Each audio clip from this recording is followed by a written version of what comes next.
also. Yeah.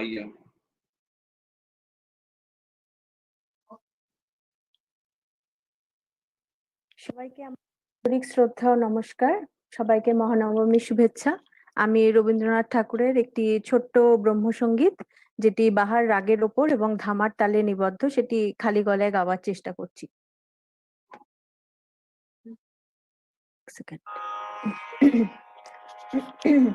শোনা যাচ্ছে কি আমার ভয়েস? স্যার, আমার ভয়েস আসছে? হ্যাঁ ম্যাম, আসছে। শোনা যাচ্ছে। আচ্ছা, ঠিক আছে, ধন্যবাদ।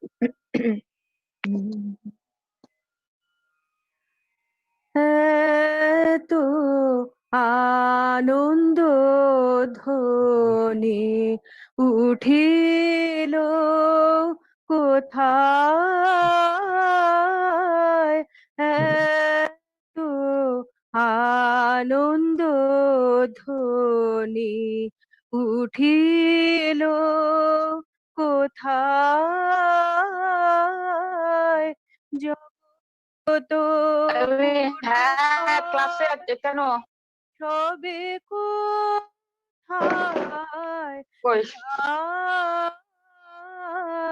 এত আনন্দ ধ্বনি উঠিল কোথায়,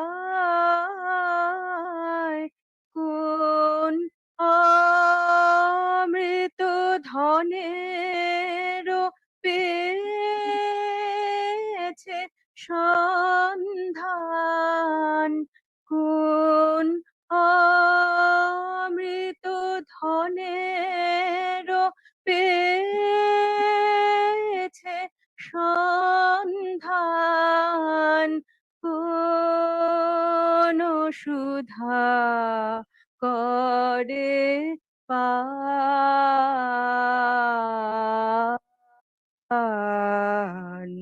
কোন আলোকে আধার দূরে যায়, এত আনন্দ ধ্বনি উঠিল কোথায়, জগত পুরবাসী সবে কোথায় ধায়,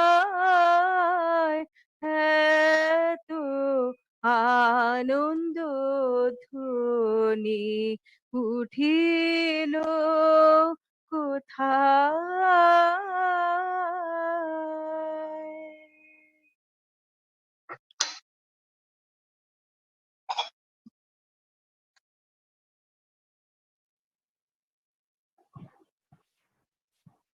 থ্যাংক ইউ ম্যাডাম। আপনি আমাদের নেক্সট প্র্যাকটিক্যাল সেশনের প্রথম সুরটা বেঁধে দিলেন। এত আনন্দ ধ্বনি উঠিল কোথায়। সত্যি যখন আমরা শ্রী অরবিন্দের সাবিত্রী পড়ব, তখন আমাদের মনের মধ্যে এই ধ্বনিটাই উঠে আসবে যে এত আনন্দ ধ্বনি উঠিল কোথায়। শ্রী মা বলেছিলেন, যখন তোমার মন খারাপ হয়ে যাবে, মন যখন তোমার কোনো চঞ্চল হয়ে পড়বে, তখন তুমি সাবিত্রী খোলো, সাবিত্রীর যে কোনো পাতা খুলে ফেলো, পড়ে তুমি সাবিত্রী পড়ো। তো আজকে সাবিত্রী সম্পর্কে গভীর জ্ঞান আমাদের অবশ্যই নেওয়া দরকার আছে। আমাদের মধ্যে আমাদের খুব প্রিয় স্পিকার আজকে এসেছেন ডক্টর সৌমিত্র বাসু। তিনি হচ্ছেন ইন্টারন্যাশনাল স্পিকার ঋষি অরবিন্দের উপরে, এবং আজকে তাকে আমরা পেয়েছি। তিনি খুব ব্যস্ত মানুষ, তাও তাকে আমরা পেয়েছি। তিনি চেম্বার কামাই করে দিয়েছেন আমাদের জন্য। সুতরাং ডক্টর বাসু, আপনার সময় নষ্ট করব না, আপনি আগে শুরু করে দিন, তারপরে আমরা গভীর আলোচনায় যাব। ধন্যবাদ। ধন্যবাদ ডক্টর দাশগুপ্ত, ধন্যবাদ আপনাকে। নমস্কার। Doctor Basu. Thank you, and thank you especially that I've been invited to speak on Savitri on an auspicious day in Mahanavami in Durga Puja time, and also at a time when we are threatened by this pandemic that is going on, and it's very significant at this junction that we are discussing about Savitri. Now, Savitri is a poetry written by Sri Aurobindo. Not an ordinary poem, not an ordinary poetry, but it's a poetry of epic dimensions. So it is considered to be an epic, just like Ramayana and Mahabharata, Iliad and Odyssey are considered as epics. So Savitri is also, in that sense, an epic that is running over 24,000 lines, and in English. And speciality is that in that epic he has been dealing with metaphysics in such depth that the language he has used in Savitri has also had to be upgraded, so that English has been given a position of a status of a Deva Bhasha by Sri Aurobindo in writing this. Now, Savitri is a great what you call saga of existential questions of life, and what we are, and what is going to be the future of the earth. And naturally, the future of the earth also necessitates a consideration of whether immortality can be one issue that can be discussed. And before going to that, what Savitri is representing, I would like to say a few things about how immortality has been tackled in the Indian tradition. Now, this is very important because every time this has happened, every time immortality has been tackled in some way or the other, all these things are stepping stones towards the final revelation of actual how the thing is to be done in Savitri. So all the things that happened before are stepping stones. And to understand Savitri, we have to understand that background. So the first, if you see the first episode in this saga of immortality, we find, I'm taking a cue from my senior in the ashram, Manoj Das, and who, as you know, is a very great literature personality. And he was working on this theme, and he pointed out that the first thing that in the Indian tradition, when we counter the question of life and death, is to be found in the episode of Nochiketa in the Katha Upanishad. You know that Nochiketa was an adolescent boy, and I will not go into the story. I will just go into the psychological essence that he had gone to the domain of death, to the kingdom of death, to the palace of death. Why? To know what is there after death. What is the meaning of life and death, and is there anything after death? And this is the first time this question has been directly raised in the Indian tradition in such a convincing way. And he has been explained, Death, who was at first not wanting to cater to his demands, but later had to yield, and then Death had to explain to him about the consciousness of immortality. So that even though we are mortal, we have inside us, in our consciousness, an element of immortality, an element that is transcending our lifespan. And that is how you can be identified with the essence of your soul. So that is how he first came to know, Nochiketa first came to know about the immortality of consciousness which outlives an individual lifespan. And it outlives because the essence of the consciousness is there in the soul, is contained in the soul, and the soul can be identified, with the Supreme, the Brahman. Now, this is a very interesting thing. And as Anirbanji, who afterwards, a great Baul and a great saint, who afterwards pointed out that it is very strange why Nochiketa had to go to the palace of death to ask what was there after death. So he goes there.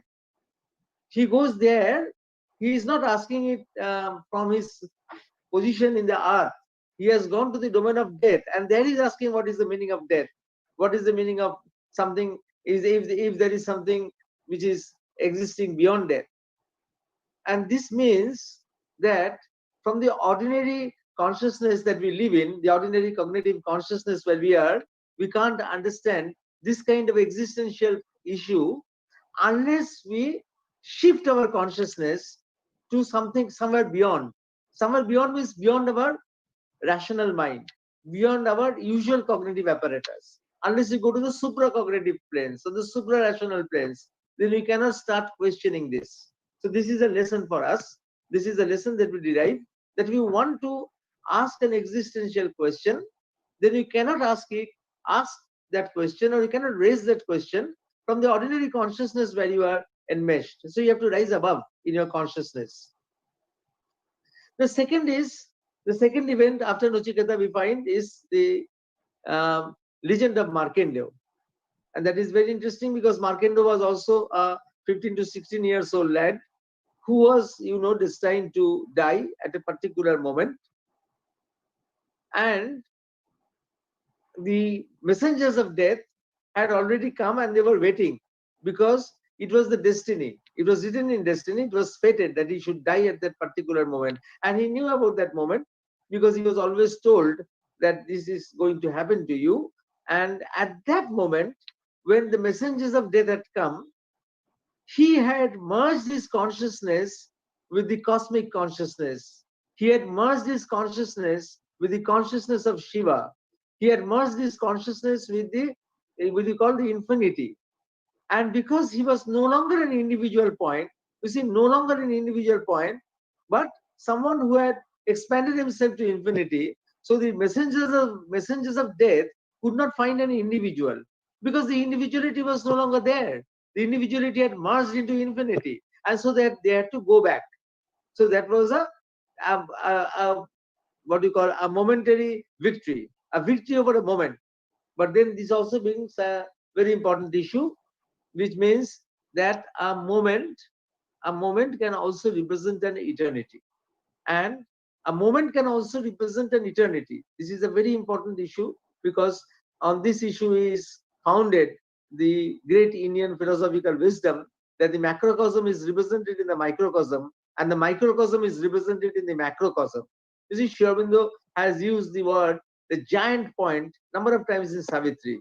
So giant point is that point where the moment becomes eternal. So that is a point where the moment becomes eternal. That's why he is using the word the giant point. Now what has that for significance for us? The significance for us is because all these are helping us to build our level of consciousness to a point where we can approach Savitri.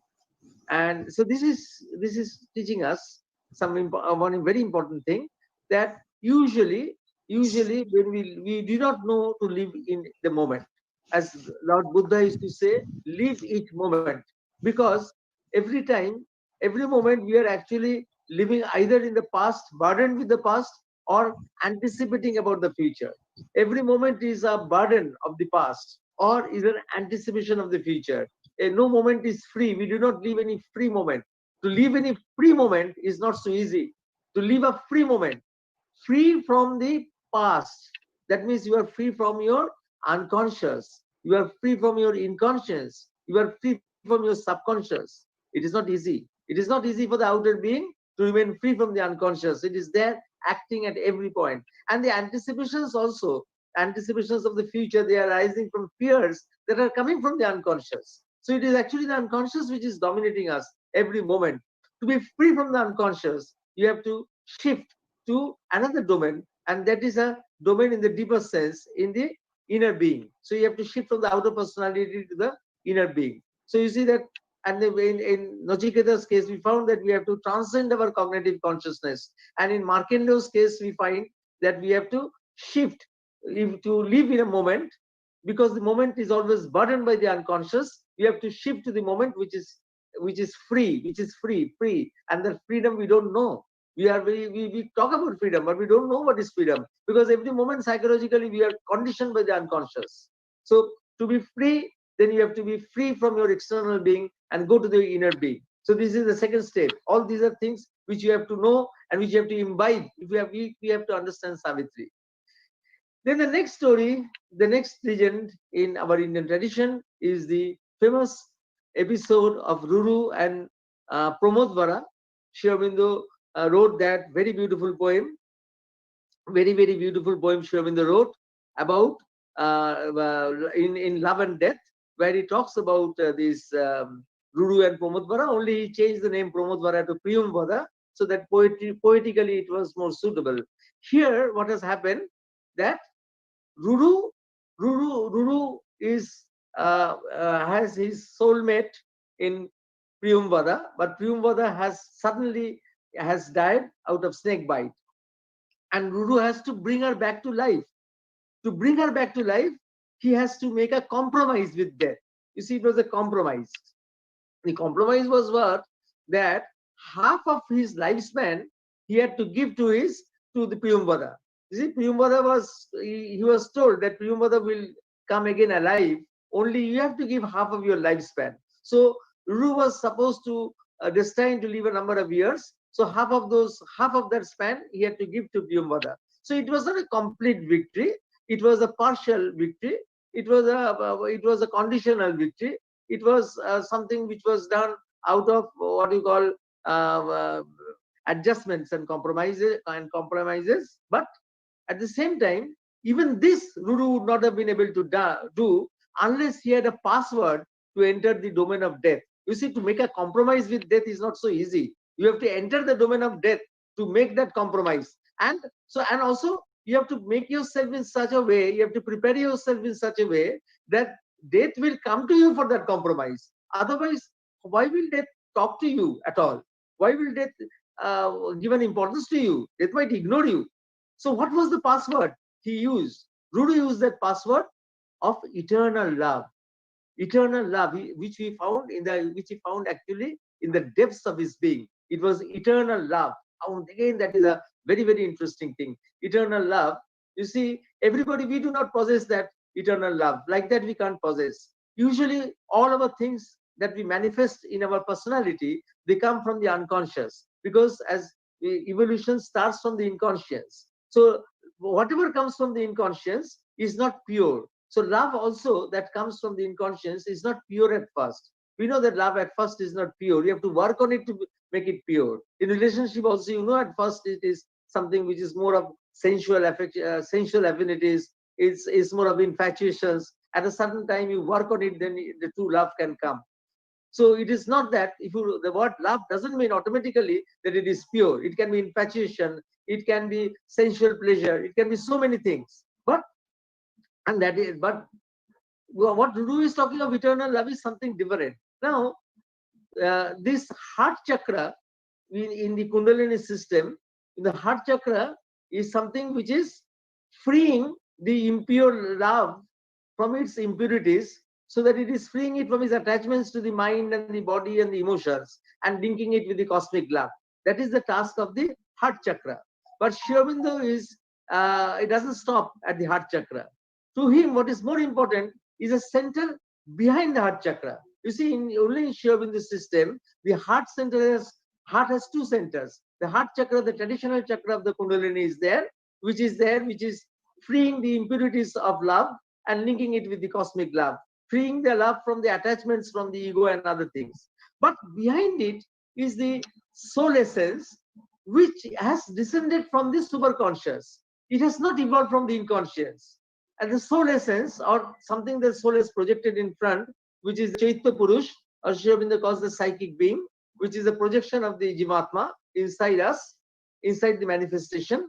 And this is reflecting pure love, because it has descended from the superconscious. It has not evolved from the inconscious. So it doesn't contain purity. It has descended from the superconscious. So it is intrinsically pure. And in that purity, you have the matrix of eternal love, pure love. And Ruru had access to that pure love, and that access actually provided him the passport or the password to go into the domain of death and make a compromise. So this is the third thing. Then we have to develop in ourselves, that there is some center behind even our heart chakra, and which is a fourth dimensional ego transcending principle. It's not the ego. It's a principle that is transcending the ego, and it is a principle that is residing in the fourth dimension. So we say that is a fourth dimensional principle. You have to go there. Then only you can understand what is eternal love.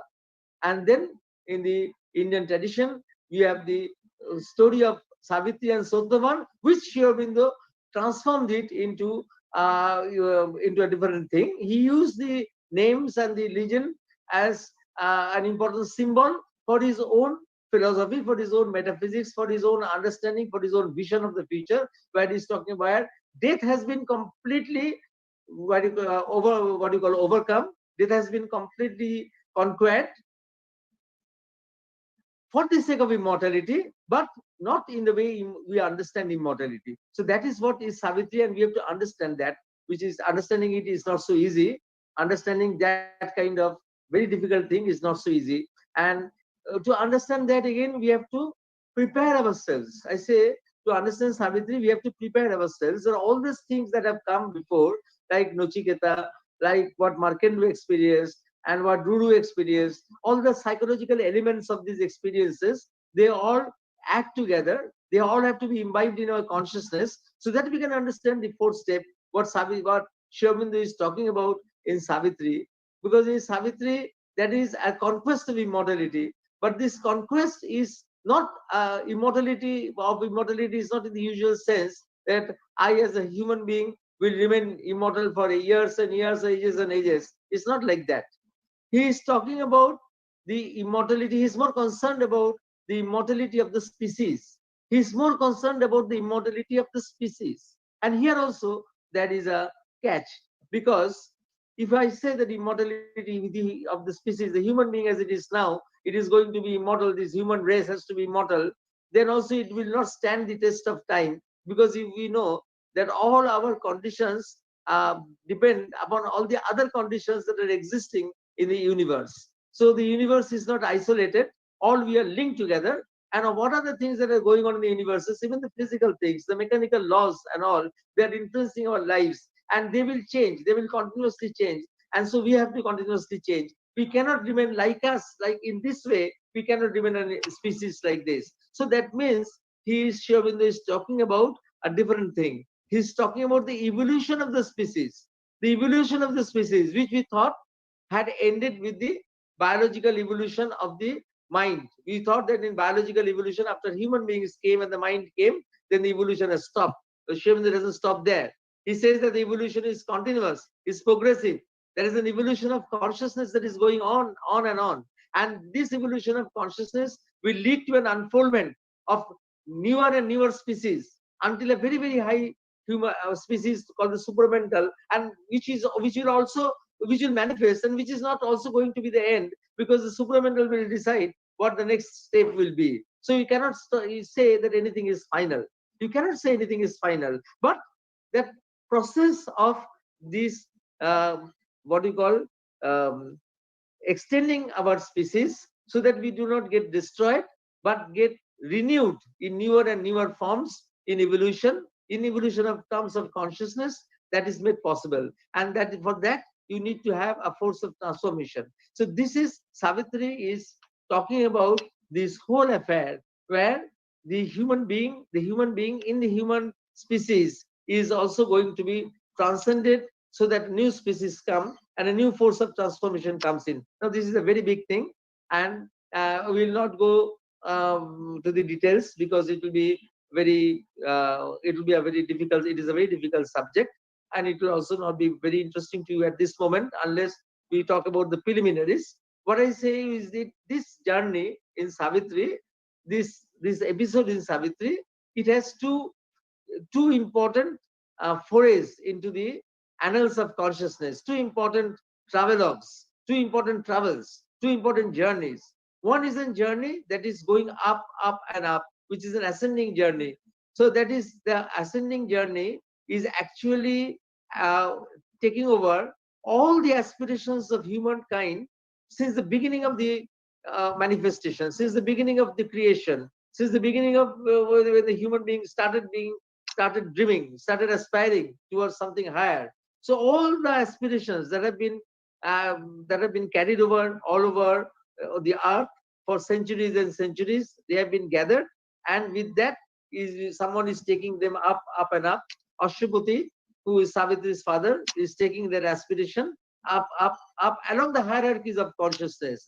And these hierarchies of consciousness, as far as spectrum of consciousness, Sri Aurobindo has talked about the hierarchies of consciousness. Ken Wilber afterwards in psychology used that analogy to construct a spectrum of consciousness. So he's going above, above, above, and then from there he's bringing a boon. that somebody has to come and save the earth.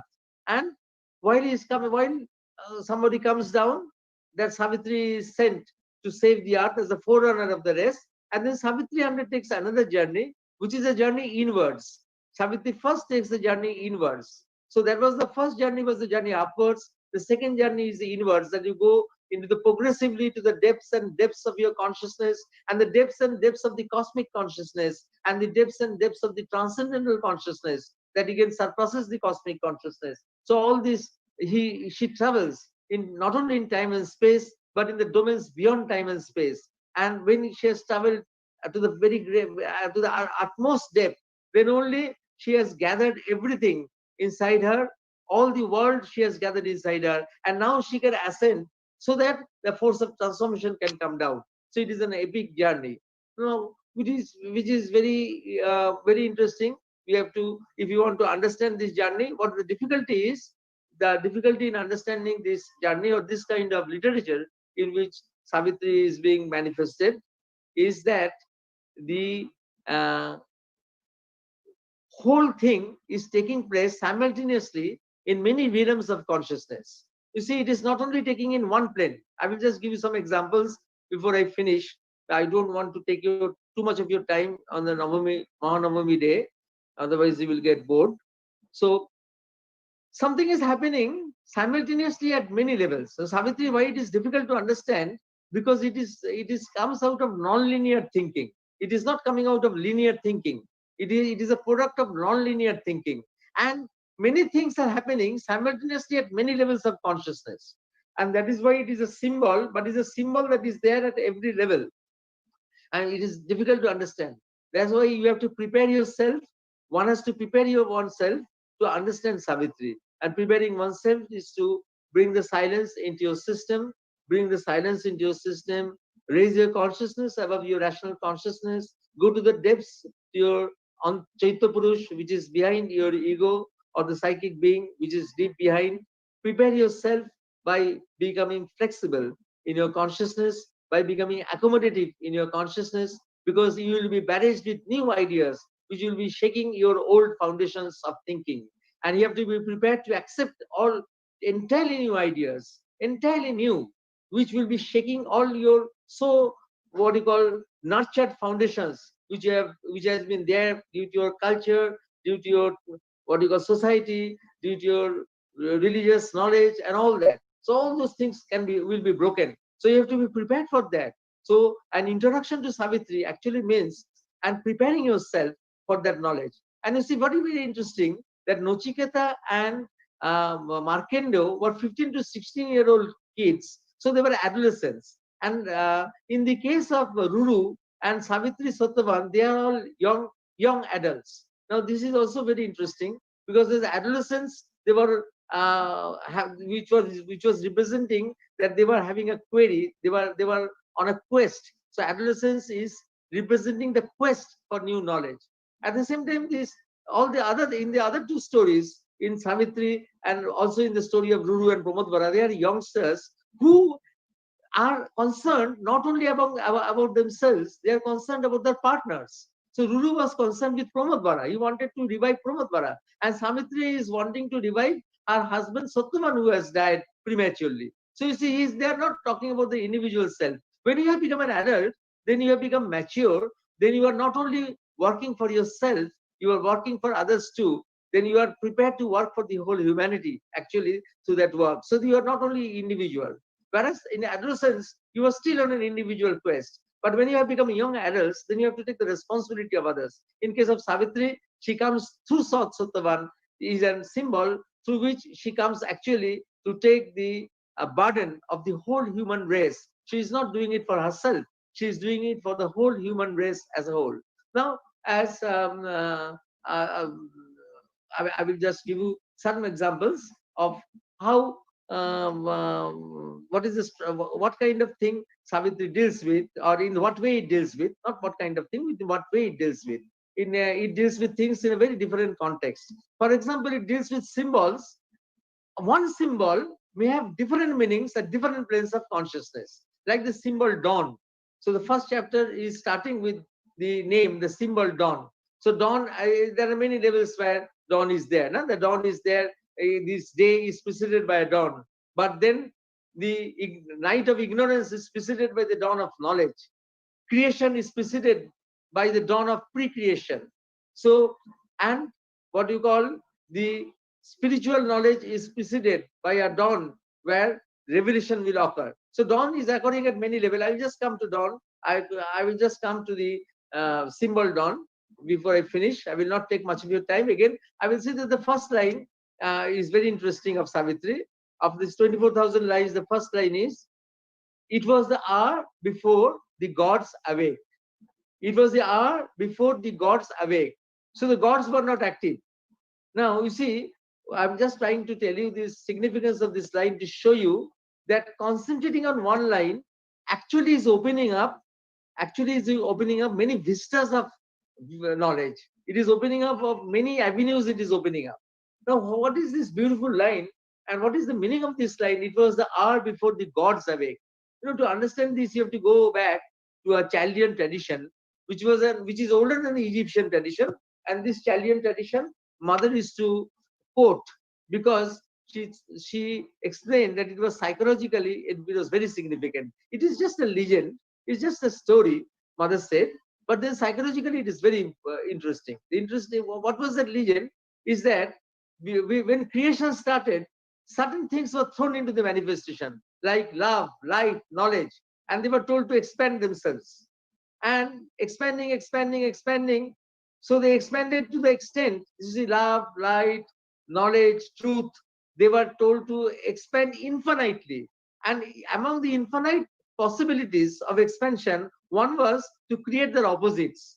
Just as me, being a doctor, I can also become a bad doctor. So like that, anything, if you extend it, it can turn into its opposite also. So in that way, that because they were given that freedom to reproduce themselves in eternal, infinite ways, so they also reproduce themselves in their opposite, so that love became hatred, knowledge became ignorance, light became darkness, joy became suffering. So there was a chaos in creation. And so a second group of forces were sent. Why? To correct the disharmony, to correct the imbalance. This second group of forces are the restorative forces. Now the first group, for the first time when the disharmony happened, when love was changed into hatred, when joy was changed into suffering, light was changed into darkness, knowledge was changed into ignorance. What happened when these forces came out? The forces of ignorance, sorrow, death, all these things, they were representing the asuras, they were representing the demons. And that is why in every culture, every religion, every tradition of the world, there is a commonality in accepting the religion, the asuras. So asuras are called by different names. We classify them in a different way of consciousness, like asuras, rakshasas, pishachas, and all that. In the Western world or the Semitic world, they use the terms like devil, Lucifer, Mephistopheles, different ways. But they are actually talking about the same forces. They are actually talking about the same thing. So these are the forces that are playing havoc, and they are present from the very beginning. It is after that, after them, because they caused so much disharmony, that the restorative forces were sent. And the restorative forces are known by different names in different traditions. In our tradition, we call them gods. In other traditions, they might be called as angels or divine beings or fairies or something else. Something or the other, they are named. So the name doesn't matter. What they're representing is matter. It's the restorative forces. So now Savitri begins at a time when the manifestation had not occurred. Until the manifestation has occurred, there is no chaos. You see, before the manifestation, there was nothing. There was a void. There was a fathomless void. And in the fathomless void, there is nothing. So there is no disharmony. So the gods were also not activated. These forces were not activated. It is only when the manifestation came, and then the negative forces became so important that the restorative forces of the gods had to be activated. So Savitri is beginning at a time before the gods awaken. So you see that one line is bringing out such an important thing. And then there is a corollary of what I'm saying. The corollary is that in most of the traditions in the world, including the Indian tradition, so long it was considered that a freedom from these negative forces, from the asuras, from the demons, from the rakshasas, was not possible on earth. So you have to seek salvation in the heaven. So that was how in the Semitic religions in the West and in the what you call and in all the other Semitic religions which is there outside India, you have this, that you have to go to heaven because the world is impure, the world is full of all these asuras and rakshasas, and unfortunately you can do very little here with them. And then in our tradition, if you see that Sankaracharya, which we propagated Jagat Mithya Brahma Satta, Jagat is the world of this falsehood and transaction, falsehood, these asuric transactions. So Jagat is Mithya and Jagat is false. So you have to go back to Brahman, which is the only truth. And afterwards, the post-Buddha Buddhists were also very intelligent. They said that Jagat is Mithya, but how do you know that Brahma is Satti? Brahma is Satta, that is also doubtful, that whether Brahma is the only truth. Actually, there is nothing called truth. The reality is zero, infinity, the void. So you can go back to the void. Now, for both Sankaracharya tradition and for both the Buddhist tradition, the solution was one: not to be born again on earth. And I don't know, for me, I can tell, I think Professor Devdural will also be able to agree with me. When we were very small and there was no television, and I used to see elderly people, I used to meet them frequently sitting after retirement, sitting in a very lonely way. And I would ask them, what are you thinking? And many times they used to say, let this life be the last life. So, but nowadays, old people don't say that because they see television serials. So they wait for the next serial the next day. So that has changed now because of television serials. But that was actually, the mentality was like that. So in our tradition also, it was that you don't have to be born again. So whether it is Buddhist or non-Buddhist tradition, you don't have to be born again because the world is full of these negative things. The Jagat is Mithya. It is only in Sri Aurobindo, and that is why he had to write Savitri, because he showed that actually the world can be made into a heavenly place. The heaven can be brought down on earth. And how the heaven can be brought down to earth, how that thing can manifest on earth, how the heavenly qualities can manifest on earth, how can earth be a place of perfection, that you don't have to go to a faraway heaven to seek perfection. That is the whole story of Savitri. Savitri is dealing with that whole issue, that how you can bring that perfection on earth. And to understand, then again, Savitri, I will come back, I will finish with the, I know that I am transgressing my time, but I started late, so you'll give me a few minutes. Professor Dattara, you just give me a few minutes before, because I started half an hour late. A little bit I'm just telling. I'll talk about this, not much. I'll just talk about the symbol dawn. The symbol dawn is a very interesting symbol. Sri Aurobindo liked that symbol very much. Now you see that dawn is here representing simultaneously many things. So outwardly, when the story starts, the dawn is representing, the story starts, the dawn is representing the day when Sotavan, it is the dawn of the day when Sotavan is destined to die. But then it is also meaning different things and different planes of consciousness. As Sri Aurobindo believed and taught that truth is simultaneously present in the individual, cosmic, and the transcendent levels. So at every level, there is an outflowering of dawn. At every level, dawn is manifesting simultaneously. Simultaneously, dawn is manifesting. So that is a divine event has to manifest, which is the creation has to manifest. So here you can also take it that Sri Aurobindo is talking about the pre-creation, before the manifestation takes place. What is happening? What is happening there? Something is happening there. Though it is a void, still in that void, something is happening. Something is going to happen, because the void is void in one sense, but it is also not a void, because it has something. What it has? The memory traces of the bygone creations. The memory traces of the bygone creations are there, and in the memory traces they will form templates, and on those templates the next creation will start. So that is a dawn. So this is a dawn, that something will be happening in that dawn. Something will be happening in that dawn. Something is being prepared in that dawn. Then there is a dawn of what you call, there are different kinds of dawn. That is the dawn of knowledge manifesting in the individual who is lying in a matrix of ignorance. So also in our individual life, every time we are arising out of ignorance to knowledge, we are actually living out a dawn.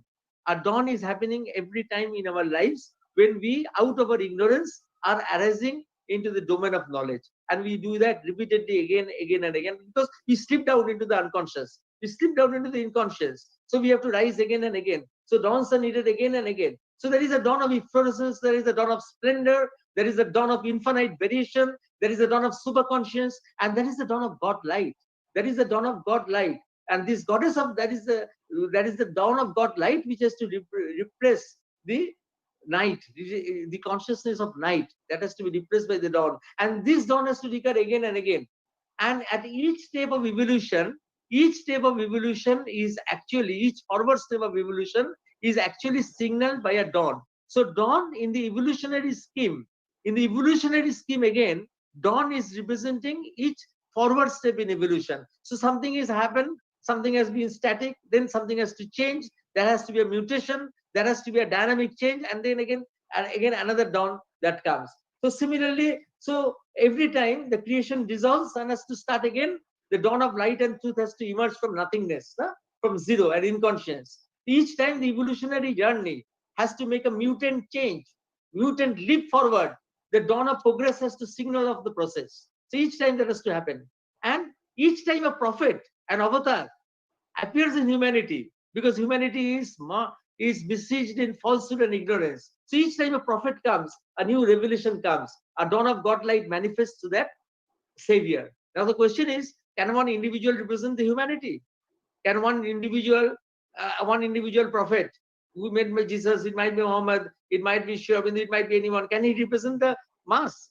Has he got? Of course, Sri Aurobindo says, because reality is simultaneously present in three pauses: the individual, universal, and the transcendent. The consciousness is diffused in the cosmos, and the same consciousness beyond the space and time, and the same consciousness is concentrated in the individual within the limits of space and time. So the individual can, of course, represent, because they can represent the mass, because the individual is one poise of reality, and the same poise of reality is manifested by the cosmos. So one individual can be the savior, an individual can be a prophet, and this phenomenon is reflected. So that is why this phenomenon is reflected in the endless procession of dawns, the endless procession of dawns, which Sri Aurobindo loved very much, and he loved that quotation from Rig Veda so much that he used it in the Life Divine. He is talking, he has translated it, that passage from Rig Veda, which I will just read out to you, and then you will understand its significance. He is talking of dawn, the eternal succession of dawns, the procession of dawns, because anything cannot stop anywhere. Anything cannot stop anywhere. The process has to continue. Progress has to continue. You cannot stop. You cannot say that this is the final. So in the Rig Veda quotation is, she follows to the goal of those that are passing on beyond. Usha or dawn is following all the dawns that have gone before. So she is the first in the eternal succession of dawns that are coming. So there is an eternal succession of dawn, and each dawn is a new dawn. So Usha widens, bringing out that which lives, awakening someone who was dead, because it is rejuvenating. Each dawn is a dawn of rejuvenation. What is the scope when she harmonizes with the dawns that shone out before and those that now must shine? That means each dawn is not an isolated event, but carrying the essence of all the dawns that have preceded it. See, each dawn is not an isolated event. Each dawn is carrying the essence of all the dawns that have preceded it. Then she means the dawn, Usha, desires the ancient mornings and fulfills the light. So she is fulfilling the aspirations that have arisen from the very beginning of the earth, arising perfection, that asutama sadgama, tamasoma jyotirgama, that aspiration, and projecting forward her illumination. She enters into communion with the rest that are to come. So even one which has, she is not only imbibed what has been in the past, but she's also waiting for the rest that are to come. The future ones, she's also waiting for that. She's also opening itself. She's receptive to the ones which are in the future that are to come. And now Savitri is an adventure in joy and consciousness in a panorama of succession of dawns. Why it started? Sri Aurobindo starts with dawn, Savitri, and 24,000 lives after he ends with dawn. And in the whole book of Savitri is a panorama of succession of dawns, where continuously will be fed with quantas of light. Quantas of light will be injected into your consciousness, and that proceeds from pre-creation and culminates in the supramental vision. And it is, and I will just qualify some of the qualities of this dawn. Firstly, this eternal recurrence of dawn signifies that each moment is not final. Each moment is in Tibetan terms, in Tibetan Buddhist terms, each moment is an in-between moment. In Tibetan Buddhism says that each moment is an in-between moment. It is transformable into liberated enlightenment. Each moment can be transformed into a liberated enlightenment. Each moment is in Tibetan Buddhist terms is unstable, it is fluid, it is flexible, and it can be transformed. It is transformable always into something very luminous. And now you say that if it is such, how can science say that when does creation start and creation will end at that time? You see, science, frequently we read in science books, creation started with the Big Bang and the creation will end at that time. No, here we are talking about the eternal succession of creations. If one creation ends, another creation will start. So that is a different thing. Again, of the creation of which the scientists talk, again there are question marks also. It is not that all scientists believe in this kind of things, that you can just proclaim that creation started at this time and the creation will get destroyed at that time. Because to be truthful, the important laws of physics are formulated by solved equations, which are second order linear differential equations. Second order linear differential equations. They are called solved equations. Now, to you, they are very brilliant, these equations. But to use that equation to understand the endless complexity of the multiverses, I'm not talking about the universe, multiple universe. I'm talking about multiverses. That is too oversimplified. That might be too oversimplified at a certain point of time. I think that one of our Indians who is there in the USA, who is a thinker and a scientist, Basu Dasgupta, he frequently writes articles on this issue. That how in a very oversimplified way we try to understand things in a very oversimplified way. And then secondly, each new dawn is a new efflorescence, is not a repetition of some past. It's not just a repetition of the past. It is a new integer. It is a new expansion, a new enlargement. It is a new unfolding of potentialities which had not been manifested before.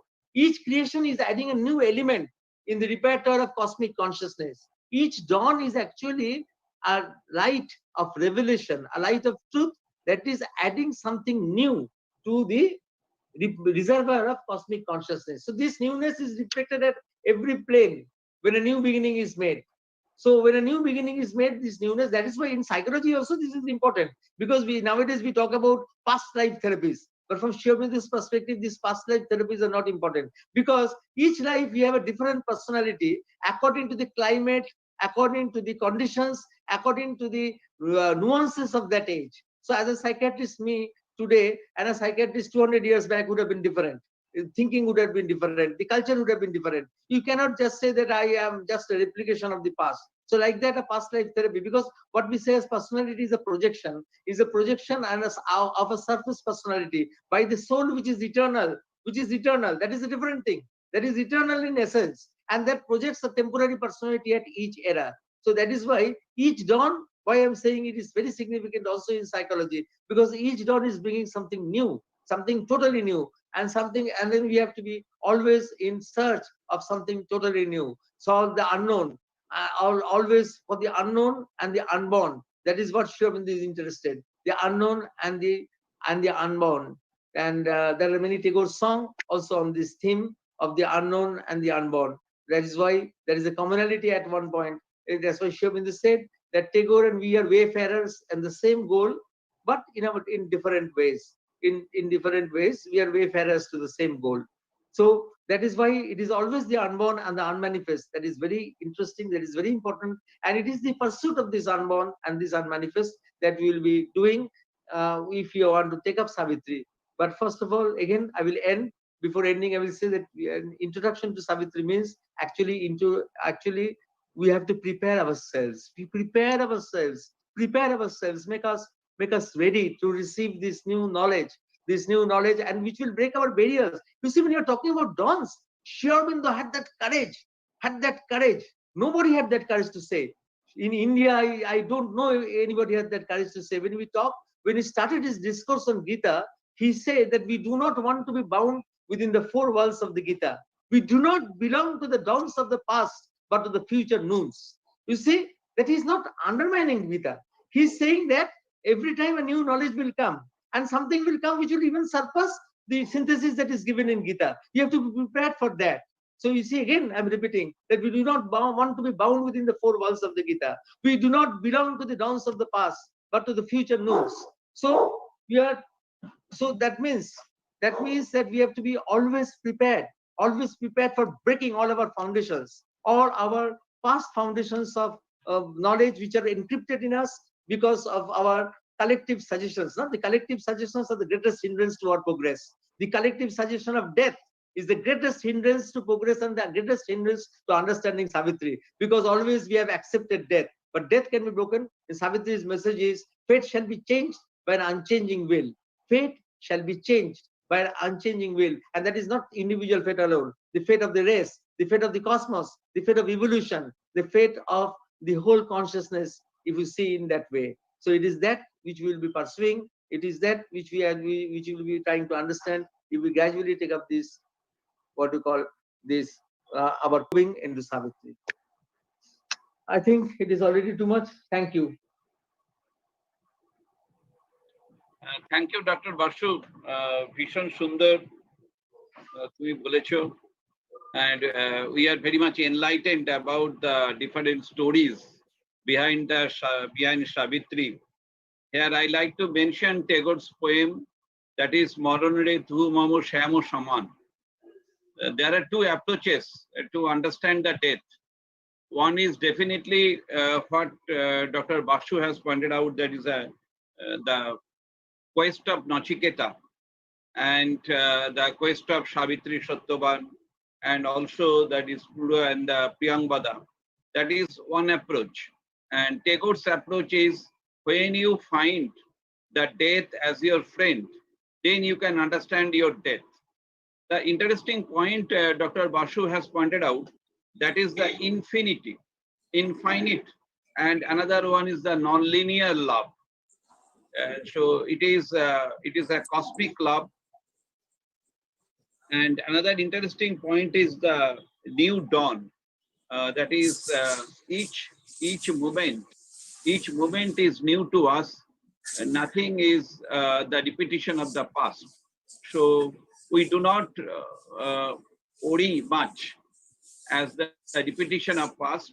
Rather, we can foresee our future nicely, and we can think that is what is happening, that is not due to the repetition of past. It is for some other reason. We have to explore it. So very nicely, Dr. Basu, you have told. I think there are many questions from the audience. Dr. Kollan Mujumdar is here. Kollan Babu, আপনি বলবেন একটু কিছু, আপনি তো সাহিত্যের মানুষ।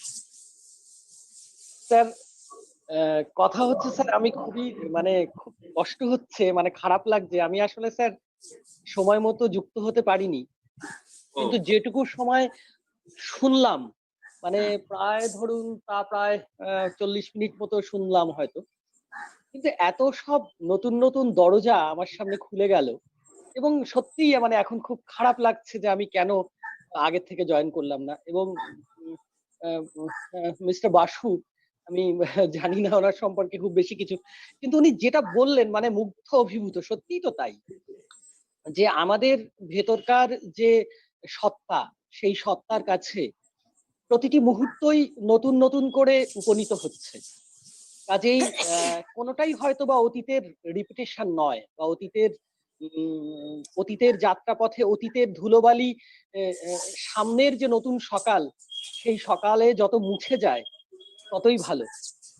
নতুন নতুন ভোরে নতুন নতুন চিন্তা এবং চেতনায় আমাদের ভেতরকার যে কনসাস, সাবকনসাস এবং সুপার ইগো, যাই হোক না কেন, ইসের ভাষায়, মনোবিজ্ঞানের ভাষায়, যেটা হয়তো আমার একদমই জায়গা নয়, কিন্তু তবুও প্রত্যেকটা মুহূর্তে আমাদের যে অন্তর্গত সত্তা, সেই সত্তা যদি নবনব সুচিন্তায়, শুভ ভাবনায় উন্মোচিত হয়, উদ্বোধিত হয়, পুরনো গ্লানিকে ভুলে গিয়ে, পুরনো কালিমাকে ভুলে গিয়ে, পুরনো যা কিছু ভয়, সংশয়, হতাশা বা ভুল, রোজ সকালই নতুন সকাল, রোজ একটা মানুষ নতুন মানুষ, এটা স্যার রবীন্দ্রনাথের জীবনেও ঘটেছে।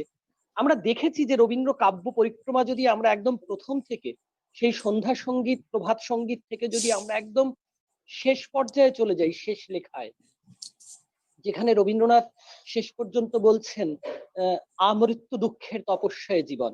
কিন্তু এই দুঃখের তপস্যা কোন তপস্যা? যে দুঃখ হচ্ছে ভূমা, গভীর দুঃখ ভূমা, সেই ভূমৈব সুখম। এবং সেই সুখে রবীন্দ্রনাথ উপনীত হচ্ছেন জীবনের সমস্ত সত্য, যন্ত্রণা, তাপ, শোক সমস্ত কিছুকে মন্থন করে যে অমৃত উঠে আসছে। এবং রবীন্দ্রনাথের কাব্য, প্রত্যেকটা কাব্য ভাবনা নতুন, যার ফলে রবীন্দ্রনাথকে যারা ব্যাখ্যা করেন কবিতা দিয়ে, সেই পরম্পরায় প্রত্যেকটা কবিতায়, প্রত্যেকটা কাব্যে রবীন্দ্রনাথ এক নতুন রবীন্দ্রনাথ হয়ে উঠছেন। এটা অদ্ভুতভাবে প্রফেসর বাসুর এই যে বক্তব্য, যে রবীন্দ্রনাথ তার জীবনে লেখায়, তার ভাবনায়, তার আঁকায় দেখিয়েছেন যে প্রত্যেক সকালেই রবীন্দ্রনাথ একজন নতুন রবীন্দ্রনাথ হয়ে আমাদের সামনে আত্মপ্রকাশ করেন। অসাধারণ লাগলো স্যার, আমি খুব আপ্লুত, অভিভূত এবং কৃতজ্ঞ, এবং স্যার যে আমি এরকম একটা মানে শুনতে পেলাম আর কি প্রফেসর বাসুকে। স্যার খুব উপকৃত হয়েছি ডক্টর মজুমদার, আপনি এত সুন্দর করে আমাদের বোঝালেন। ঠিক কথাই, রবীন্দ্রনাথ ঠাকুর যে তড়িতে ভেসেছিলেন, হয়তো শ্রী অরবিন্দ একই তড়িতেই ভেসেছিলেন। দুজনে হয়তো দুটো টাইম ডাইমেনশনে হতে পারে, দুজন স্পেস ডাইমেনশনে আলাদা হতে পারে, তাই জন্য দুজন দুভাবেই কনসাসনেসটাকে বিচার করেছেন। শ্রী অরবিন্দ একভাবে বিচার করেছেন, রবীন্দ্রনাথ আরেকভাবে বিচার করেছেন। শ্রী অরবিন্দ যেভাবে তার ব্যাখ্যাগুলো দিয়েছেন সাবিত্রীতে, রবীন্দ্রনাথ তার গীতবিতানে এবং সঞ্চয়িতাতে এবং তার অন্যান্য রচনাবলিতে আরেকভাবে তিনি ব্যাখ্যা দিয়েছেন। কিন্তু সবাই দুজনের পথই ছিল একই পথের দিশারি। দুজনেই কিন্তু কনসাসনেসটাকে স্টাডি করেছেন বিভিন্ন চোখ দিয়ে। উনি একভাবে দেখেছেন, শ্রী অরবিন্দ আরেকভাবে দেখেছেন। আমি ডক্টর বাসুকে বলবো, এই যে হার্ট চক্রটা তুমি বললে, এটা একটু যদি বুঝিয়ে বলো। ডক্টর বাসু, আপনার কি সময় হবে? না, একটা হচ্ছে যে চক্র বলতে গেলে এখন শিববিন্দু চক্র নিয়ে শিববিন্দু, ওই যে সিম্বলটা আছে, যে সিম্বলটা আমরা দেখি সাবিত্রীর ক্ষেত্রে, যে সিম্বলটা আমরা দেখি, ওই সিম্বলটার মিনিংটা যদি একটু বলে দাও, তবেই আমার মনে হয় যে জিনিসটা that is a different thing. That is, you see that there are two triangles. There is a descending triangle and there is an ascending triangle. The ascending triangle is representing the aspirations of humanity, which is going upwards, and the descending triangle is the divine grace, and in response that is coming downwards. And when they meet, that square is the square of perfection. And in that square, you will see the water body, which is representing the multiplicity, and the lotus is representing the eternal avatar, who is holding the eternal, what we call revelatory knowledge. So that is the symbol. And about the heart chakra, that we say that Shiva Bindu has an entirely new understanding of the chakra system, which is totally different from the traditional Tantric system. We have once a program on that, and a little bit I can explain, which is of course a very difficult thing. The traditional chakras are going from below upwards and opening from below upwards. You see the chakras open below upwards, and it is a very risky process because you need a guide throughout. Because when the lower chakras open, there's a lot of physical and sexual energy is activated, and then you have to know how to overcome them and go upward. And at the heart chakra, what happens, because everything is coming from the inconscious in evolution, everything is impure that is coming from the inconscious, and at every level of chakra, something or the other is getting purified to participate in the work of liberation, or in the to participate in the work of consciousness. Something or the other is getting purified. At the level of the heart chakra, our aspect of love is getting purified, because love is also coming from the unconscious. So it has to be freed from the attachments to the mind, the attachments to our emotions, the attachments to our body. So when you concentrate on the heart chakra, your love is getting free from the ego, from the body, from the emotions, from your mental thinking patterns, cognitive patterns. And then, only then, when it is free from these linkages, then it can become linked with the cosmic love. So that is the part, that is the heart chakra that is traditionally doing. Now, Sri Aurobindo advises that behind the heart chakra, there is something else. There is a Chaitya Purusha, which is again Sri Aurobindo's concept, which is the projection of Jivatma, which is a projection of the Jivatma in the manifestation. That is called the psychic being. And because that is a projection of the Jivatma, it is a receptacle of pure love. Anything that is very pure, because it has not come from the inconscious. It has come directly from the superconscious. So then you have to understand what is superconscious and inconscious in Sri Aurobindo's terminology. And then because it has come from the superconscious, then it is very intrinsically pure. And then that, if you can activate that, it will do the work of the heart chakra automatically. So you don't have to concentrate even on the heart chakra. If you concentrate on that fourth dimensional principle behind even your heart chakra, then it will do its work, which is greater than the work done by the heart chakra. In fact, the work of the heart chakra will be included in that work, and then it can come forward, and the outer personality and the inner personality can fuse together when it comes forward. So many things will happen. It's a separate new chapter at all. But then what is, for your question, what is important to understand, that at the level of the heart, there are two centers in Sri Aurobindo's vision. One is the traditional heart chakra, which is purifying the impure love that is coming from below to the process of evolution. And then behind is the Chaitya Purush, which is holding the pure love that is coming from above, and which has the power to change many things if you can activate it, if you can reach it.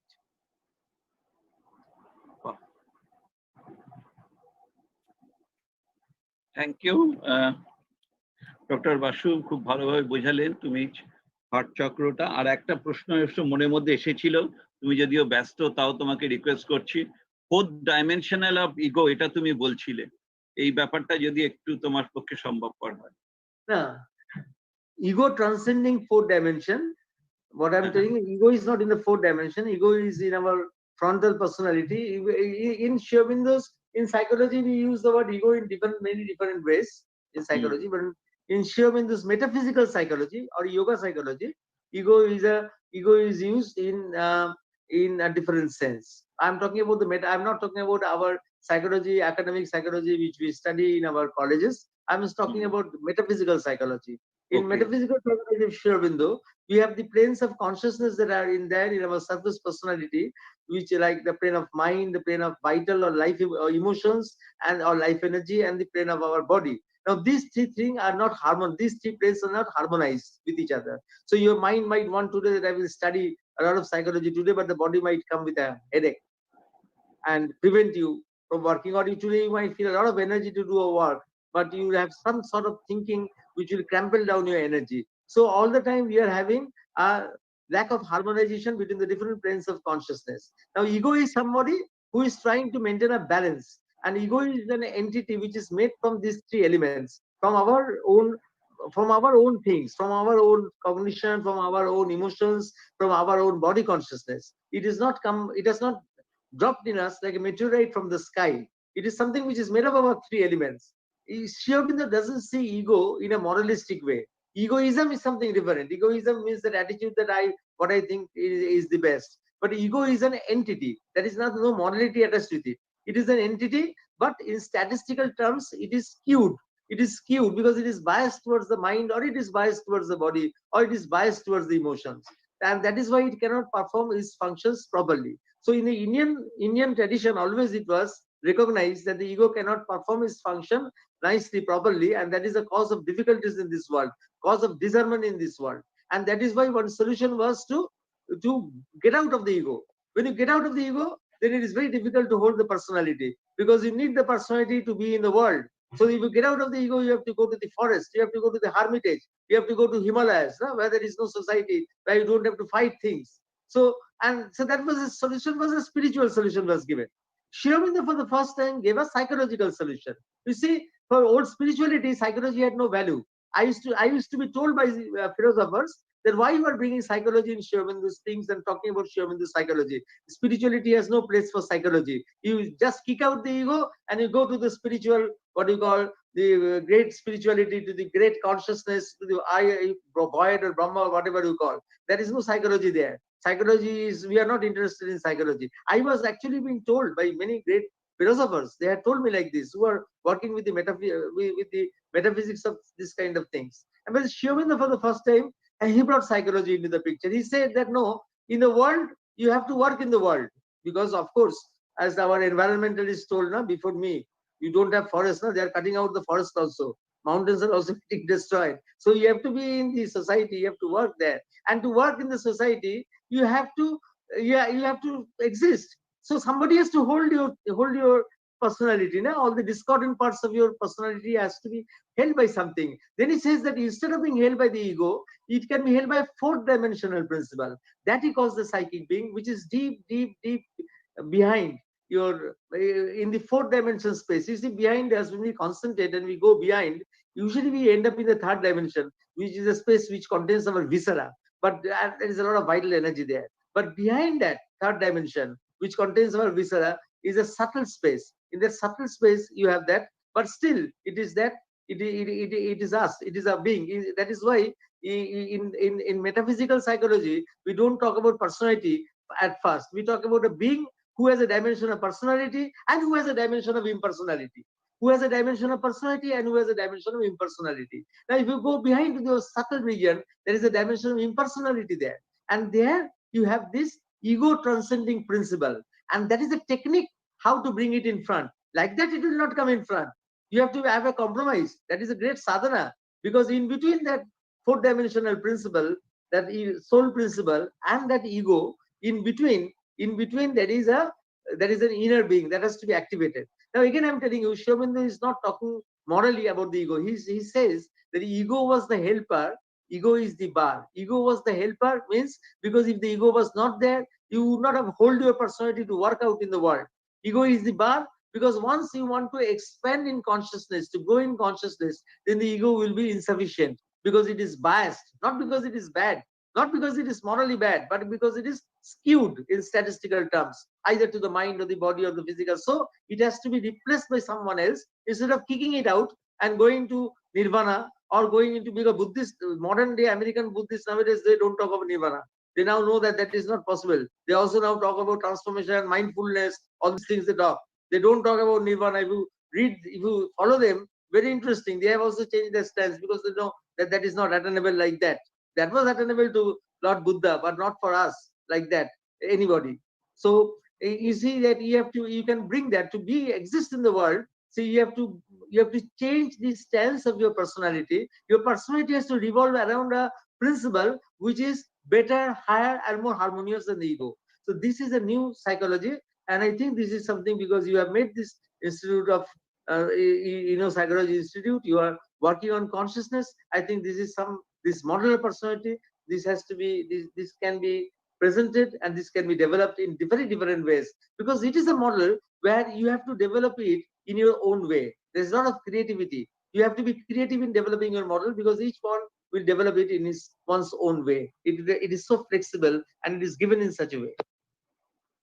It is a very big thing, but I have tried to compress it because of constraints of time to explain. Doctor Rituparna বর্ষাক আপনি আছেন? আছি sir. হ্যাঁ, আপনি তো educational ফিলোসফির, আপনার মনে কি কোনো প্রশ্ন এসেছে? প্রশ্ন এসেছে সাইকোলজি ইত্যাদি তো আপনাদের এডুকেশনে সবকিছুই পড়ানো হয় এডুকেশনাল ফিলোসফিতে। ডক্টর বাসুকে সামনে পেয়েছি আমরা। যদি আপনার মনে কোনো প্রশ্ন থাকে বা কিছু ভাবনা থাকে আপনি শেয়ার করতে পারেন। হ্যাঁ, সেটা হয়তো আপনার ভালো লাগবে। আমি ভাবছিলাম সেটাই যে বাসু স্যারকে আমি এটা জাস্ট স্যার আমার অজ্ঞানতা থেকে মানে জ্ঞানে যদি আমি একটু আলোকের দিকে যেতে পারি সেটার ভেবেই প্রশ্নটা করা যে আমি যতটুকু জানি আমি ফিলোসফির লোক নই তো while dealing with the educational psychology philosophy for last few years so where Sri Aurobindo is included in our curriculum তো সেখানে সবসময় আমরা দেখি যে he is projected as basically as an idealist philosopher একজন ভাববাদী দার্শনিক হিসেবেই ওনাকে দেখানো হয় কিন্তু স্যার আমি যখন শুনছিলাম আপনি সাবিত্রীর একদম কনক্লুডিং লেকচারস এর কনক্লুডিং পোরশনটা আপনি বলছিলেন যখন যে it's a of us to prepare ourselves to face the brave new world যদি এরকম বলা যায় আর কি to break the barriers যে সবসময় যেটা কালেকটিভলি যেটা আমাদের বলে আসা হচ্ছে সবসময় সেটার মধ্যে আবদ্ধ না থেকে আমাদের নতুন নতুন পথেরও সন্ধান করতে হতে পারে, and for that to prepare ourselves for the obstacles that we may face in that. Sir, if I am not wrong, আমি যতটুকু বুঝেছি স্যার, আমার মনে হচ্ছে প্র্যাগমাটিস্ট ফিলোসফাররাও কিন্তু এই প্লুরালিটি অফ ট্রুথের জায়গাটায় তারা থাকেন। তারা কিন্তু ট্রুথের ওই মানে শাশ্বত বা যে ইউনিভার্সাল ট্রুথ যেটা সবসময় সত্য শাশ্বত সেটাকে তারা করেন না। তাদের মধ্যে যদিও একটা ইউটিলিটেরিয়ান ফিলোসফির একটা ইনফ্লুয়েন্স রয়েছে, সবসময় যেটা আমাকে সমস্যা সমাধানে সহযোগিতা করবে সেটাই আমি মানবো। জন ডি এডুকেশন সবসময় হচ্ছে রিকনস্ট্রাকশন অফ নলেজ। তো স্যার, তাহলে কি আমরা অরবিন্দর এই মানে শ্রী অরবিন্দর এই জায়গাগুলোকে আমরা কিছু প্রয়োগবাদেরও তাহলে মিল পাচ্ছি? সবসময় মিল পাওয়া যায়। শ্রী অরবিন্দ আজকের যুগটাই তো হচ্ছে যে শ্রী অরবিন্দর আইডিয়াস গুলোকে প্র্যাকটিক্যাল লাইফে কি করে নিয়ে আসা যায় সেটারই তো একটা বড় যজ্ঞ চলছে। At present world, at the present times, you are trying to see how Sri Aurobindo's ideas are relevant in different fields like education, health, psychology, law. So this is the great, and even political philosophy. So which is not known. And now this is not surprising. It is not surprising that it is not known. That I will also tell you, it is not known. You see, Buddha, Socrates, and Confucius were more or less contemporaries in the world of thought. And for the last 2000 years, their thought has nourished mankind. You see, all the seed ideas of what has happened afterwards, something or the other were present in the consciousness of these three great giant luminaries in the world of thought. But and then Sri Aurobindo, after many, many years, he's changing that paradigm. He is shifting from linear to non-linear thinking, multiple thinking at different levels simultaneously. So that means that you have to change your way of thinking in a way in which I remember mother said once very beautifully, and that truth is not successive but simultaneous. Truth is not linear but global, not successive but simultaneous. Hence, it cannot be expressed in words. It has to be lived. Hence, it cannot be expressed in words. It has to be lived. If mother's saying is true, that means philosophy is not only for speculation. Philosophy has to be practical because it has to be lived. It has to be experienced. It has to be an experiential in nature. Otherwise, how it will come out? Sri Aurobindo never thought that he was a philosopher.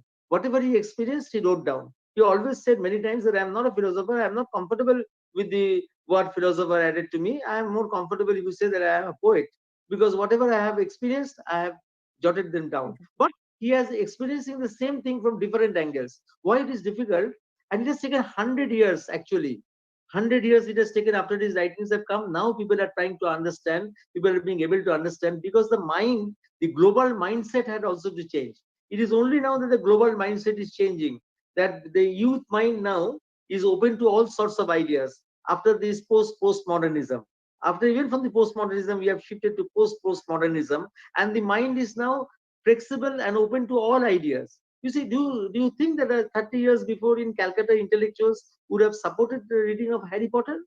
They would have branded it as nonsense. But now people read it with enthusiasm. There is no objection to it because the mind is flexible now. The mind is wanting truth from all sides. So until the mind is as a whole in the global scenario, it changed, it shifted to a new stance. The world was not ready to understand Sri Aurobindo. There were individuals who could understand, but in a greater way, that percolation of his ideas, it has taken just 100 years after he has written, and now the time has come for percolation of his ideas, and we can take up his ideas and see that how they can be relevant in so many different areas of life. It is just his psychology and education are one of the most important areas where his because they are the basic areas. Education and psychology are the basic areas where his ideas have to be built up. Then only the other areas that will follow, like whether it is political science, or law, or this or that, other things will follow. But base thing is in education and psychology, that this thing has to be built up. The ideas have to be infused. For example, I will give you one practical example. As I was talking about the moment, and I was talking that you have to shift from, you do not live in each moment like that, because we are burdened by the past. We are always living in terms of time. That means we are competing with time. This is what Sri Aurobindo has shown, that actually time has to be made a friend. And if you want to shift from time, you have to actually, our Norman Dowsett was a very famous educationist in the ashram. He showed that you can start it in education. You bring out, you present to students happenings and things in different fields, like in history, in science, in other things which are not related to time. Everything is not related to time. We are trying to relate everything with time forcibly, but all things are not related with time. Something where there is some event in history where the term sincerity has more value than the value of time. Somewhere, some other value is more important than just time. So like that, we have to show them, we have to present them in a way that we are not always competing with time. Then only we can live each moment when we know we can go beyond time. So all these things which are appearing theoretical, actually they are very practical things, and they can be worked out, and you can work out in your own independent way. There is no fixed way that you have to work out in this way or that way. Every person has an uniqueness with which one can work out his ideas. That is the beauty. That is why he has not given a set system of yoga, set system of initiation. There is no initiation in Sri Aurobindo's place, in Sri Aurobindo's worldview, and he has not given a set system to practice. That you close your nostrils by the right side and take your breath by the left side. Like that also he has not said all that, because he said that truth doesn't lie in geometrical rigidity. You have to have the freedom to design your own way of growth. Everybody has to develop his own personal yoga. Exactly sir. এবং আরেকটা জিনিস আমার যেটা মনে হচ্ছিল যে আপনি একদম ঠিকই বলেছেন, যেটা তো এডুকেশন এবং সাইকোলজির মেইন ডোমেইনের জায়গা, কিন্তু অ্যাজ আ মানে teacher dealing with the teachers training, তাতে আমার মনে হচ্ছে যে শ্রী অরবিন্দর লেখা মানে খুব ছোট ছোট একটু যদি সেটাকে সহজীকৃত করে I mean the school curriculum থেকেই শুরু করা যায়। কেননা আপনি বলছিলেন যেটা যে Savitri is a lesson to us how we can or heaven right on earth itself, যে সবসময় যে আমাদের হেভেনলি অ্যাবোর্ডের journey after death, that's not like that. আমরা এটা এক্সপেরিয়েন্স করতে পারি নিজেদের সেই জায়গাতে উন্নীত, নিজেদের ইয়েটাকে করার পর, মানে করার একটা চেষ্টা, বা যাই হোক সেই একটা পারফেকশনে যাওয়ার চেষ্টা, যেটা আমরা ছোটবেলায় হয়তো সেই কবিতায় পড়তাম, মানুষেরই মাঝে স্বর্গ নরক, মানুষ এতেই সুরাসুর। তো এই জিনিসটা যদি ছোট থেকে স্যার এই ব্যাপারগুলোকে জানার, কারণ আমার মনে হচ্ছে যে এই জায়গাটা এত কম জানা বা কম আলোকিত রাদার, কিন্তু এই জিনিসগুলোকে মনে হয় এখন অনেক বেশি করে তুলে ধরার সময় এসেছে।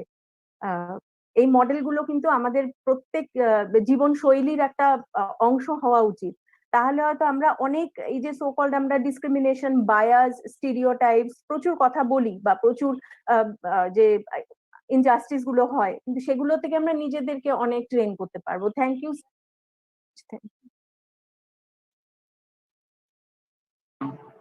ডক্টর দাশগুপ্ত, এই প্রসঙ্গে একটু বলে রাখি, শ্রী মায়ের একটা বই আছে অন এডুকেশন। হ্যাঁ হ্যাঁ হ্যাঁ, ওই বইটা পড়বেন। ওই বইটাতে শ্রী অরবিন্দের ভাবনাগুলোকে খুব সহজ সরল করে বলে দেওয়া হয়েছে। মানে ওই বইটা আমি মাঝে মাঝেই পড়ি, ওই বইটা আমার খুব প্রিয় বই। স্যার অন এডুকেশন আমিও পড়েছি, তো মানে প্রত্যেকদিন পড়ার সময় পাই না, কিন্তু পড়েছি। কিন্তু আমি বলতে চাইছিলাম যেটা স্যার, এটা স্কুল কারিকুলাম বা কারিকুলামের মধ্যে আরো অ্যাক্টিভলি আনা দরকার সেইটা, এটা যাই হোক সেইটা একটা ছিল। আর স্যারকে বলবো আরেকটা কথা, যে স্যার আপনি যেমন বলছিলেন যে রবীন্দ্রনাথের সেই গানটি বা কবিতাটি, যে মরণ রে তুহু মম সাম্য সমান, যেখানে তিনি মৃত্যুকে ভালোবাসতে বলছেন, সেটা ভয় পাওয়ার কিছু নয়। তো ওই সাহিত্যের ছাত্রী বলে আমার আবার আরো দুটি কবিতার কথা মনে আসলো। সেটি হচ্ছে একটি আমেরিকান পোয়েট এমিলি ডিকিনসন, ওনার একটা খুব বিখ্যাত কবিতা, যে because I could not stop for death. সেটাকে উনি বলছেন যে আমার তো সময় হয়নি, তো ডেথই একদিন আমার দরজায় এসে দাঁড়ালেন, তো আমি তো প্রথমে চিনতে পারিনি। এইরকম ভাবে কবিতাটা মানে খুবই ছোট, খুব সুন্দর, যে because I couldn't stop for death, he kindly stopped for me, the carriage held but just ourselves and immortality. ধীরে ধীরে তারা রাস্তায়, উনি তো প্রথমে ভাবছেন আমি একটা জয় রাইডে যাচ্ছি উইথ মাই লাভার। তো সেই প্রথমে স্কুল পড়েছে, সেখানে ছোট ছোট বাচ্চারা খেলছে, তাদের উপর রোদ এসে পড়েছে, তারপরে ধীরে ধীরে তারা শস্য ক্ষেতের মধ্যে দিয়ে যাচ্ছেন, অর্থাৎ that symbolises the the phases of life, যে চাইল্ডহুড, ইনফ্যান্সি, চাইল্ডহুড, তারপরে আমাদের ম্যাচুরিটি। ধীরে ধীরে দেখছেন যে খুব শীত করতে শুরু করছে, উইন্টার, যেটা হয়তো অ্যাসোসিয়েটেড উইথ ডেথ। তো ধীরে ধীরে লাস্টে গিয়ে মানে তিনি মানে সেটাই বলছেন যে since then is centuries and yet feels shorter than the day. তো এই কবিতাটাও এখানেও তাই, যে ডেথের সাথে একটা জয় রাইডে সেটা, আরেকটি হলো ওই গৌরী দেশপান্ডে, আমার একজন ফেভারিট পোয়েট, ইন্ডিয়ান পোয়েট। তিনি একটা কালেকশন আছে বিটুইন বার্ডস, ডেথকে উনি বলছেন বিটুইন বার্ডস, অর্থাৎ this is a gateway through which we exit and we enter. তো এগুলো উদাহরণ আছে যে যেখানে স্যার মানে মৃত্যুকে সবসময় আমরা যেটা ভাবি নর্মাল ইয়েতে যে it is to be feared, তো সেটা নয়, সেটা অনেক ভালোবাসারও জায়গা হতে পারে। Anyway that's my observation. Overall এই আলোচনাটা ভীষণ ভালো হয়েছে এবং শেষের দিকে ডক্টর কল্যাণ মজুমদার এবং ডক্টর বর্ষাক দাশগুপ্তর এত সুন্দর সংযোজনের জন্য আমি একটু 2 মিনিটের জন্য আসছি।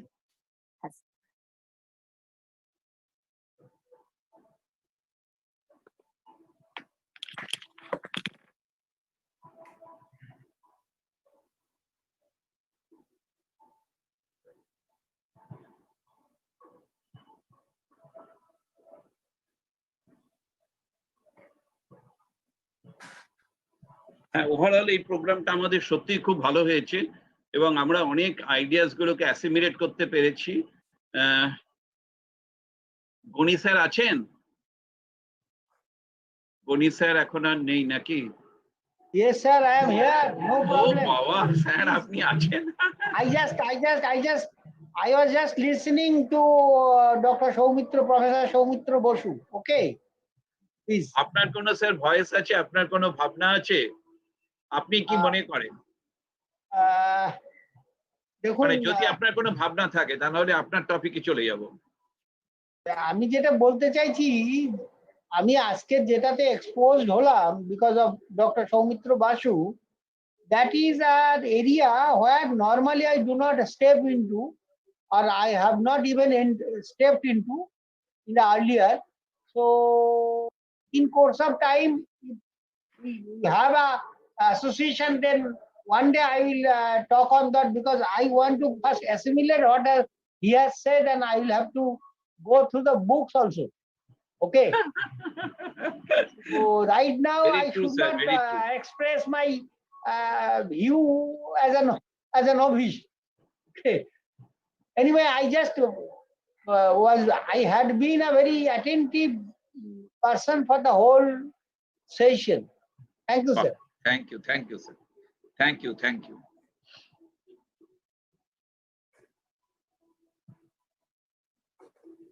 আচ্ছা, এবারে আমরা একটু আমাদের টেকনিক্যাল সেকশন 1-এ চলে যাই। টেকনিক্যাল সেকশন 1-এ গিয়ে